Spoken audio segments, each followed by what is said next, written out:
Hey, this is Mike, and we're back with a little more Final Cut unauthorized. And this is going to be an episode with a guest. We are going to be doing sort of basic assistant editing stuff with my good friend Jay Frosting. And at the end of the piece, we will be, we will be just sort of laying out some things for exploration. So sit back, have a coffee, and enjoy. Welcome back. Howdy, I'm Jay Frosting. It's my real last name. We're going to take a look now at how to prepare a scripted scene from, say, a TV show or a movie or a really cool web series for editing inside of Final Cut Pro 10. We're going to use some really cool other tools along the way. I'm going to be popping in and out, by the way, just to give my 2 cents. So on any production, there's always a lot of notes, sound reports, camera reports, notes for the editor, script supervisor stuff. So be sure to check all that stuff up against the footage that you are bringing in and add any supplemental information from there into your project. Some of it can be done before you ingest, and that's what we're going to look at right now. Some sound came in with no IXML data indicating what microphone was what. Let's check that out. So this WAV file for Scene 83 Take 1 has 3 channels, and their names are Channel 1, Channel 2, Channel 3. They don't really tell me anything. Let's take a look back at the sound report. Okay, for Scene 83, Channel 1 was a mix. Channel 2 was a boom, Channel 3 was a sheriff, which is sheriff. So I want that to be showing up in Final Cut. Most people are using some sort of electronic script notes. Check out Shot Notes X. It integrates them into your Final Cut 10 project. Okay, sorry for the interruption. It's just extremely helpful to give the final sound mixer descriptive names. So instead of Channel 1, Channel 2, Channel 3, they'll get something like Nadia or David or Emeritus, etc. Or in this case, Sheriff, because I'm going to actually label it Sheriff instead of Sheriff. But even if the sound mixer on set gave you names like Boom or Lav 1 or Lav 2, Lav is short for lavalier, it's a small microphone that clips. That's still just more information that the post-production sound mixer can use to make more intelligent decisions. I don't have those here, but I can make them happen with this same tool that is called Wave Agent. So according to the sound report, the same people were recorded the same way for all 6 of these takes. Right? Mix boom, Sheriff starts on 83. So all the way through 83 and 83A, we've got Channel 1 mix, Channel 2 boom, Channel 3 sheriff. So I can select all these and change the names. Mix, boom. I'm pretty sure sheriff has 1 R and 2 Fs. And then I'm going to click save. Okay, Jay is right. It is helpful for down the line, but it's also helpful for the editor. In Final Cut, all of your audio, if it comes in as multi-track audio, can be turned on and off selectively as you're editing. If you need one microphone, you can turn it on. Need another microphone, you can turn it off. It really helps with the fluidity of what you're doing, so you don't have to go back and fish out tracks from the original audio. The original audio is there. Okay, I want you to pretend that this is a big movie with at least 88 scenes and that there's a different event for each one. Let's make a new event. I am a keyboard obsessed person, so I'm just going to do this. Scene 88. No, 83. And drag this stuff in. Dragging is one way to do it. The other way to do it is using the import panel, and we are going to get to that in Scene 88 in a little bit. Cool. Look at this. Immediately I can see that the names Mix, Boom, and Sheriff came over. Let's just make sure that all of these clips have the same situation. Mix, boom, sheriff, mix, boom, sheriff, mix, boom, sheriff, mix, boom, sheriff. Right on. Now we can go back and bring in the video. Scene 83. This is sorted by start, which means the starting time code, and they've already sorted themselves, which is great news. To learn that the video clips and the audio clips have what appears to be jam synced timecode, and that makes this super easy to make synchronized clips. I'll show you the manual way when it gets harder to do this, but right now I'm going to show you the super easy way using a program called Sync and Link 10. You can call it Sync and Link X if you want to. I cannot stop you. It'll look like this. I'm going to just move this whole event over to the window. This found 6 video clips and 6 audio clips that were dragged from Final Cut Pro 10. Now, here come the fun options. Do I want to name the synchronized clip using audio or video? Or both? Let's see. So our audio has a descriptive name. It starts with the name of the scene and then it has the take number. That's really all I need to know. So I'm going to use the audio there. When it comes to adding metadata to the synchronized clip, which option of these 4 do I want? I might as well have both. Here's an option to trim the clips to common video and audio duration. That could be real handy. Again, Jay is not wrong. That is very handy. And if you don't trim, what you're going to have is a bunch of media hanging before picture and after picture, because usually sound starts before picture and ends after picture cuts. So if you select a trim, it's just going to get rid of the garbage. Now, use the audio XML track names or several names. That's the thing we changed manually. Remember, from channel 1 to mix and channel 2 to boom. And then let's see what happens when we press sync clips. And I'm going to save this XML file, and it's going to ask me where to put it. I'm going to put it here. It made me a new event. That's fine. I can clean that up later. Called 83 take 1, 83 take 2, 83 take 3, and you can see that mix, boom, and sheriff have still persisted, which is fascinating. Wait, hold on a tick. This guy's not wearing any clothes. Maybe that's why he didn't have a microphone on. Maybe that's why. Well, let's just browse through and make sure they sound okay. Lovely daughter said I was, and I quote, a mean son of a bitch to you. You know, for a guy wearing like 3 layers, bullshit, he sounds pretty good. And then my lovely daughter said I was, and I He's kind of far away from the boom right now. Bitch to you. Well, you weren't that. Bullshit, I was. I intended to be. Okay. Except you're. I don't like you. I don't like you because you're in this house. I don't like you because you're socializing with my family. And Uh-oh. I don't He's got like a gun. you because of my precious daughter for... I think that's Tony Shalhoub. What's Tony Shalhoub doing with a gun? Get that out of his hand. Okay, so scene 83.4 is great. Scene 83A. Okay, there's the guy with the blanket. He was doing push-ups in the snow. I'm sure there's a good reason for that. And let's just see how he sounds here. Bullshit. I intended... Sorry, Mike. He keeps cursing. I didn't write the scene. Okay, I don't like you because Let's see what the mix sounds you're like. in this house. I don't like you because you've been socializing with my... I know. 22 degrees and snowing. I don't know how you wound up here. What do you Snow. think you're doing here? What do I have to do for you to not shoot me? He sounds pretty good. Be here at 7 a.m. You and I will bond. I usually don't get up at 7 a.m. If that's fake snow, it's the best fake snow I've ever seen. It was real snow. My sympathies to the crew. I don't bond before breakfast. Make it 6:45.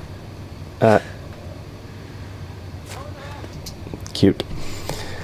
So, those seem to be all synced. And we've got lots of channels to choose from. Voila. I dragged some files. I dragged them again. I imported something. Synced clips.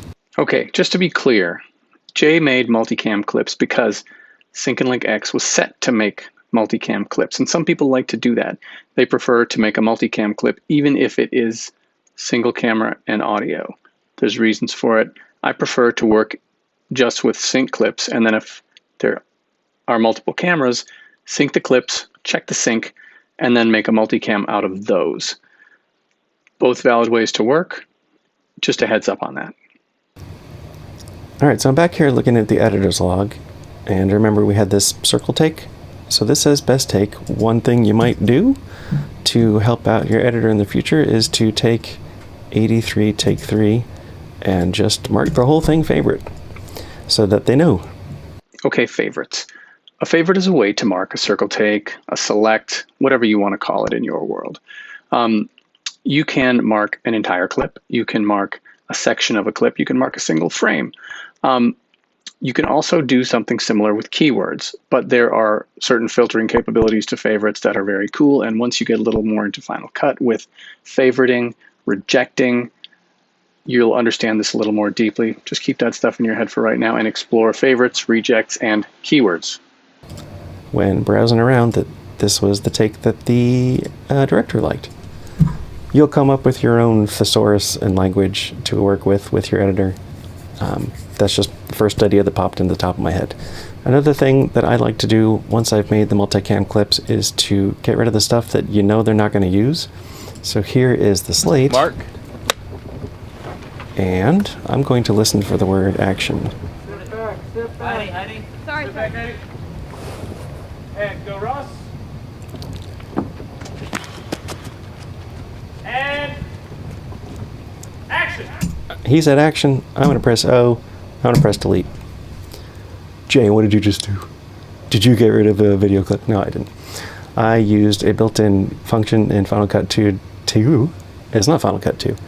I used a built-in function here in Final Cut 10 to reject a range because it's not meant to be used. It doesn't delete anything permanently, it just hides it temporarily, and if the editor, who will on occasion want to see everything, just in case there are some really good reasons for that, then you can change from hide rejected to all clips, and you see this whole area in red is the area that you rejected earlier. Actually, this part in red is the area that we just rejected. This other part in red is the part that Sync and Link 10 rejected for us because it determined that there was no video and audio working at the same time. Pretty cool. So you would do that up through the point where the director or assistant director says action, and then you would do the same thing for when they say cut. Cut it. He said cut. So you go to whip. And then bloop, deleted. And then it moved me to the next clip. Cool, man. So I would say at this point that 83 is ready to be edited. Scene 88 looks like it was a bigger deal. They had a null setup, they had an alpha setup, a beta setup, a Charlie, a delta. I'm going to forget which ones these are. So you would do the same thing. You would look at the sound report, look at the camera report, look at the editor's log, make sure you know how many takes there were, how many video files there were, how many audio files there were, and just have an idea of what to expect, and then cross-reference that with the files that you do have and make sure there aren't any missing. If there are some missing, call someone. Hopefully there's a coordinator. Okay, thanks, Jay. That was one way to do it. Now, what we're going to do is get into the alternative method that we talked about earlier. Some more details, some more interesting stuff on how to track your metadata. Here we go. So let's do some importing and making scenes. One way to do it is to be real careful with all of your checkboxes. So let's navigate to yonder Dropbox and find some files in Scene 88. One of the nice things about Final Cut is its ability to find only the files that it can deal with and ignore all the others. It will give you a list of those and take all the folder information and turn them into keywords that you can use later. Keep the files in place. I do want to create a new event called Scene 88. Let's validate some files. Here's where it finds out what's relevant and what isn't. All right, let's take a look at the sidebar here. This is where you dictate where the stuff goes, how it comes in, and what sort of metadata Final Cut attaches to it based on folder names, folder structure, analysis that it will do, tell it to create different kinds of media on ingest. Spend some time here. During the validating files, it'll skip text files and XMLs and whatnot, and which is a kind of text file. And it'll also tell you if it's going to have a problem if you've got some newfangled camera format or old fangled camera format that Final Cut isn't happy with. Sometimes there's a plugin to help with that. This footage was red footage and requires the red plugin. And here's an example of a thing I don't care about. It's a resume? No, it's something about resuming. I don't need to know every technical little thing. We're processing, and we're done. Let's check out what keywords were automatically added. So here I can see all my broadcast WAV file formats, all of the day 5 audio. You can ignore this is a Dropbox thing. POW. Everything that was recorded on day 5, everything that was recorded on day 19.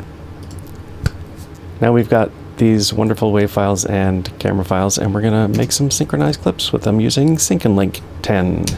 I'm going to drag this entire event, which is just the Scene 88 materials, over to this button that says Open XML because it's faster than opening an XML.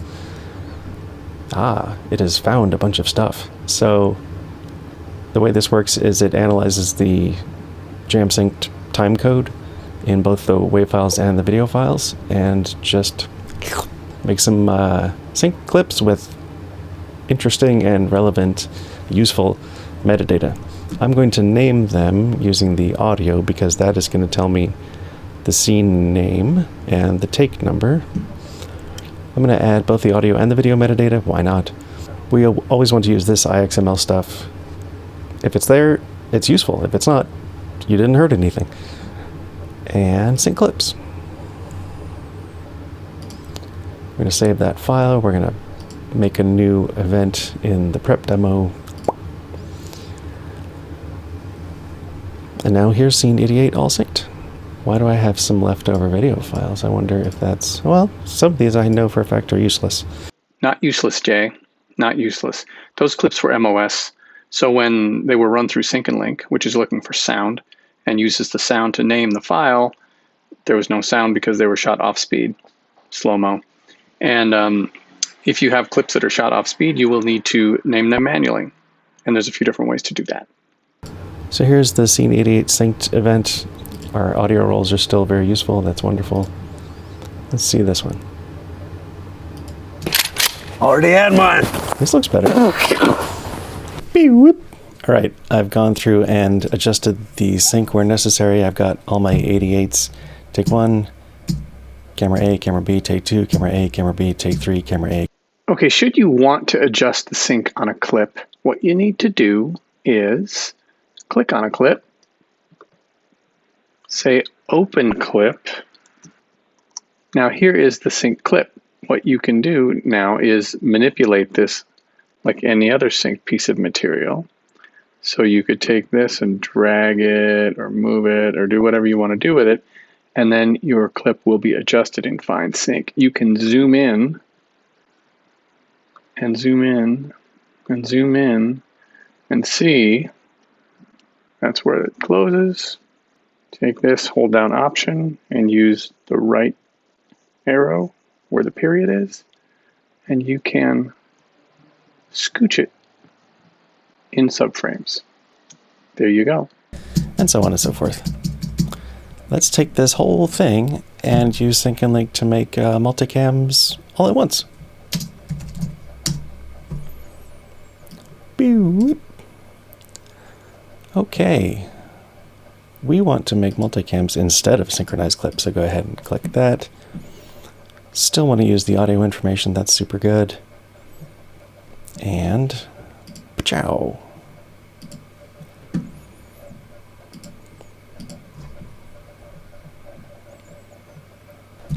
So here we've got the sync clips that we used to create them with, as well as multicam clips for 88 take 1, take 2, take 3.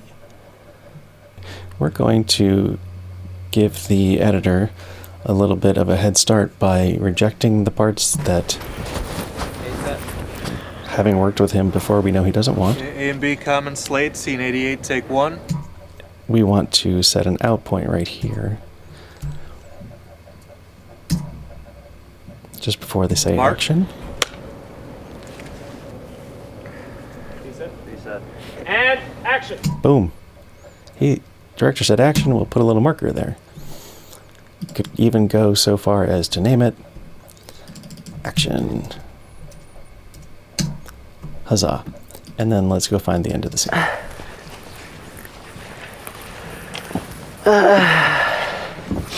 It might be a little farther. Nope.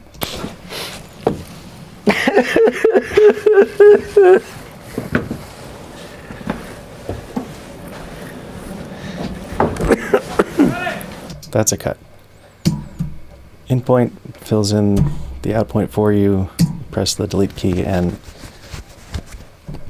then when you go from all clips to hide rejected, only the useful stuff is here. Thank you. Okay, so let's do a little rundown on what just happened here. Before you bring your dailies in, you should definitely check all the reports, confirm you've got everything, and confirm that it's all correct.